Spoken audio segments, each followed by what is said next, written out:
தனது 75வது பிறந்த நாளையொட்டி திருப்பதி ஏழுமலையான் கோயிலில் நடிகர் ரஜினிகாந்த் சுவாமி தரிசனம் செய்தார். கூடுதல் விவரங்களை வழங்குவதற்காக செய்தியாளர் ஜெயக்குமார் இணைகிறார். ஜெயக்குமார், விவரங்கள். திருப்பதி ஏழுமலையான் கோயிலில் நடிகர் ரஜினிகாந்த் மற்றும் அவரது குடும்பத்தினர் சாமி தரிசனம் செய்தனர். நேற்று 75வது பிறந்த நாளை கொண்டாடிய நடிகர் ரஜினிகாந்த் நேற்று மாலை அவரது குடும்பத்தினருடன் திருமலைக்கு வந்தார். திருமலையில் உள்ள காயத்ரி விருந்தினர் மாளிகையில் தங்கிய அவர் இன்று காலை ஏழுமலையான் கோவிலில் நடைபெற்ற VIP தரிசனத்தில் சாமி தரிசனம் செய்தார். முன்னதாக கோயிலுக்குள் உள்ள துலாபாரம் என்று அழைக்கக்கூடிய அந்த இடத்தில் ரஜினிகாந்த், அவரது மனைவி லதா ரஜினிகாந்த், அவருடைய பேரன்களான யாத்ரா மற்றும் லிங்கா ஆகியோர் 4 பேரும் தங்களது எடைக்கு நிகராக அரிசி மற்றும் சர்க்கரை நாணயங்கள் காணிக்கையாக செலுத்தினர். பின்னர் ஏழுமலையானை சாமி தரிசனம் செய்த பிறகு அவருக்கு ரங்கநாதர் மண்டபத்தில் கோயில் கூடுதல் செயல் அதிகாரி வெங்கைய சௌத்ரி தீர்த்த பிரசாதங்களை வழங்கி வேத பண்டிதர்கள் மூலமாக வேத ஆசீர்வாதம் செய்து வைத்தனர்.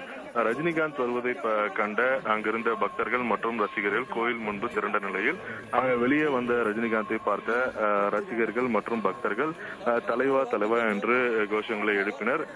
ரசிகர்கள் மத்தியில் கைகளை அசைத்தபடி தற்பொழுது சாமி தரிசனத்தை நிறைவு செய்துள்ளார்.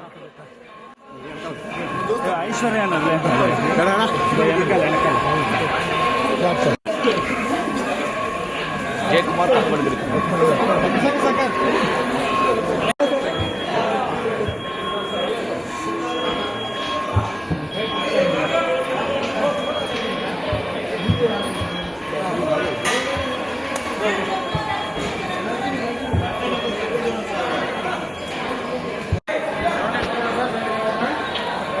Hey!